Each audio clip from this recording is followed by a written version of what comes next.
The Science of Meditation. Chapter 18. Narrow and Broad Meditation.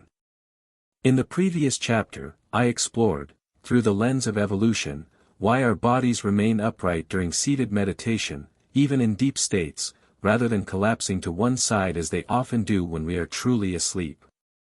A similar question arises when considering Tai Chi. If it, too, is a form of meditation, one in which the body enters a sleep-like state, why don't we fall over while practicing it?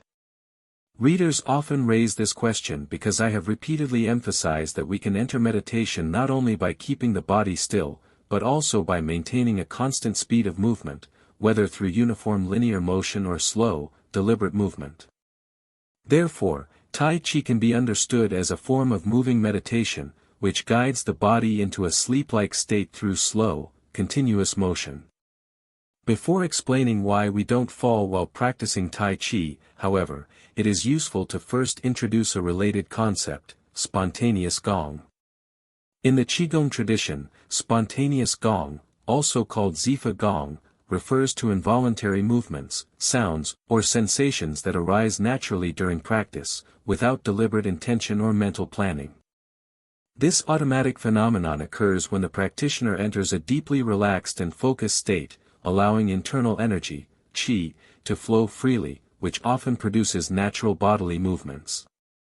In other words, these actions are not consciously performed, they are guided by the movement of qi itself.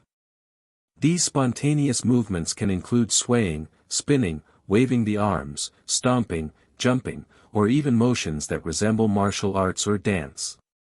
Practitioners may also produce sounds such as shouting, laughing, crying, or chanting. Breathing patterns can become irregular, sometimes rapid, sometimes slow, and may be accompanied by sighs or vocal releases. Sudden laughter or tears are often interpreted as the natural release of emotional blockages.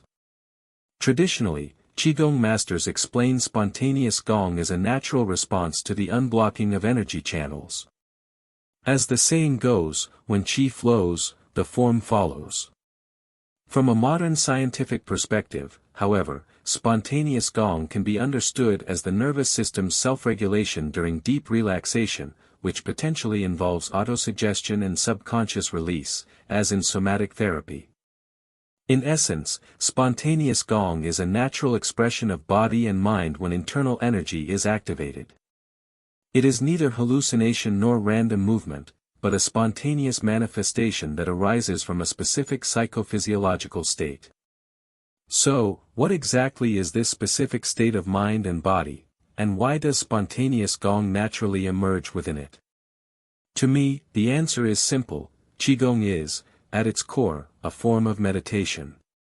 As I have mentioned in previous chapters, the biological essence of meditation is to allow the body to enter a sleep-like state while consciousness remains awake. This is achieved either by keeping the body still or by maintaining constant movement, whether uniform or slow. In Qigong, static practice, Jing Gong, keeps the body still, guiding it into a sleep-like state. Dynamic practice, Dong Gong, which involves slow movements, achieves the same effect. Once the body enters sleep, conscious control is handed over to the non-conscious brain. Whether this non-conscious brain maintains balance, or even initiates movement, is no longer under the control of the conscious mind. In other words, during spontaneous gong, every movement, sound, change in breathing, and surge of emotion originates entirely from the non-conscious brain, not the conscious one. There is nothing mysterious or alarming about this. In my view, the special state that gives rise to spontaneous gong is simply the meditative state itself, the state in which the body enters sleep while consciousness remains awake, marking the transition from the effortful world, governed by the conscious brain, to the effortless world, guided by the non-conscious brain. In fact, spontaneous movement can also occur in Zhan Zhuang, a standing still exercise. Zhan Zhuang practitioners often experience involuntary swaying, rotation, or trembling as energy flows freely through their bodies. Modern science interprets this as a deep relaxation response that involves autonomic nervous system regulation and neural discharge. From my perspective, however, the explanation is simpler. Zhanzhuang is, at its core, meditation, that is, meditation in a standing posture. As I have emphasized repeatedly, the key to meditation is not the posture itself, but the stillness that allows the body to enter a sleep-like state. Now we can return to the topic of Tai Chi. As I mentioned earlier, Tai Chi is also a form of meditation, meditation in motion. Beyond remaining still, one can enter meditation by moving slowly and steadily, allowing the body to enter a sleep-like state. Once the body is in this state, its movements are no longer directed by the conscious brain, but are entirely governed by the non-conscious brain. A new question naturally arises: during Tai Chi practice, does the conscious mind move the body, or does the body move on its own? That is an excellent question. In Tai Chi training, practitioners often experience the sensation of their bodies moving independently. But that sensation develops gradually through distinct stages. At the beginner stage, practitioners rely heavily on conscious control, carefully imitating forms of movement, exerting muscular effort, and practicing step by step. Their movements are deliberate, not spontaneous. At the intermediate stage, as the practitioner's skill deepens, their movements begin to feel smoother and more connected, as if their limbs are being guided by the flow of qi. The practitioners may feel that the movements are happening on their own, although they are still directed by intention, yi, and energy, qi, and are not entirely unconscious. Finally, at the advanced stage, Tai Chi enters the realm of Wu Wei, effortless action, or action through non-action. Practitioners' movements arise naturally without conscious planning. When an opponent moves, the practitioner's body responds spontaneously, as if instinctively. This represents a seamless fusion of reflex and intention. How, then, does this differ from spontaneous Gong? In spontaneous Gong, the body moves freely without conscious control, often in unstructured or unpredictable ways.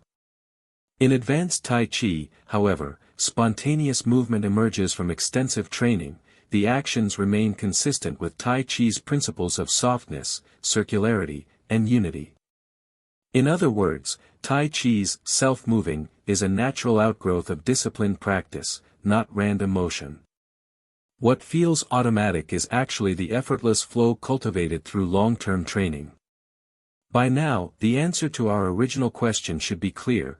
Tai Chi is indeed meditation, a moving meditation that guides the body into a sleep-like state through slow, continuous movement. In that state, not only does the practitioner's body remain upright, but it can seem to move on its own. Once the conscious brain relinquishes control, the non-conscious brain, endowed with its own primitive awareness, takes over. It continues to execute the movements and sequences that were once consciously practiced thousands of times, but now with greater smoothness, continuity, and effortlessness. That is what we sometimes refer to as the flow state. Let me now summarize, and perhaps even redefine, meditation. From a biological perspective, meditation is a state in which the body transitions from being governed by the conscious brain to being governed by the non-conscious brain, while consciousness itself remains awake. The conscious brain includes the cerebral cortex, especially the neocortex, whereas the non-conscious brain includes the brainstem, cerebellum, spinal cord, and related structures. So how can we achieve the transition from control by the conscious brain to control by the non-conscious brain? There are several approaches. We can keep the body completely still, or we can maintain a constant pace of movement, whether through uniform linear motion or slow, deliberate motion. The reasons why these methods are effective have been discussed in detail in Chapter 7, Stillness and Motion, so I will not repeat them here. The most intriguing aspect of this transition is that once we enter the meditative state, the body can undergo a variety of transformations, some anticipated, and others quite surprising. First, if we remain still after entering meditation, the body may transition into deep sleep or even a hibernation-like state. This represents meditation in its narrow sense, the most common form. However, meditation also exists in broader forms. For example, spontaneous gong occurs when the body begins to move on its own after entering the meditative state. Walking and running meditation are additional examples. During long periods of steady walking or running, one may enter meditation, after which the body continues the motion automatically, sustained by its rhythm. Tai Chi, practiced with slow, flowing movements, is yet another form of broad meditation. Once the practitioner achieves meditative awareness during Tai Chi, the body completes movements automatically, the very sequences once deliberately practiced by the conscious brain. Whether one practices meditation in its narrow or its broad form, the essential condition remains the same. While consciousness stays awake, the body transitions to being governed by the non-conscious brain. In other words, one should be able to return to normal conscious control at any time during meditation. If that ability is lost, if one cannot regain conscious control at will, this is traditionally referred to as Zhou energy deviation, or mental imbalance.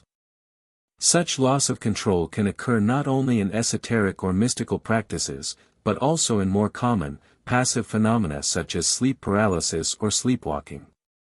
There is one other possibility in meditation that few people consider: death within meditation, known as Huahua, sitting transformation. Death may be a taboo subject, but it is the ultimate reality for everyone. When the moment arrives, most of us wish to leave peacefully, serenely, without pain or fear. But how can we achieve that? Meditation provides the answer. Pain and fear originate in the nervous system. In deep meditation, most neural activity, especially sensory input, is greatly reduced or even temporarily shut down. Simultaneously, the sympathetic nervous system is suppressed, while the parasympathetic nervous system becomes highly active. The body shifts from fight or flight mode to rest and repair mode. Defenses fall away, and we enter an inner world of profound safety, warmth, tranquility, and harmony. In this state, we experience no pain, no fear, only an indescribable peace and serenity. In that sense, dying in meditation represents the most natural, humane, and blissful form of euthanasia, a perfect, joyful conclusion to a human life. So, what are you waiting for? To live more fully in the present, to age gracefully, and to eventually leave this world with peace in your heart, begin meditating now.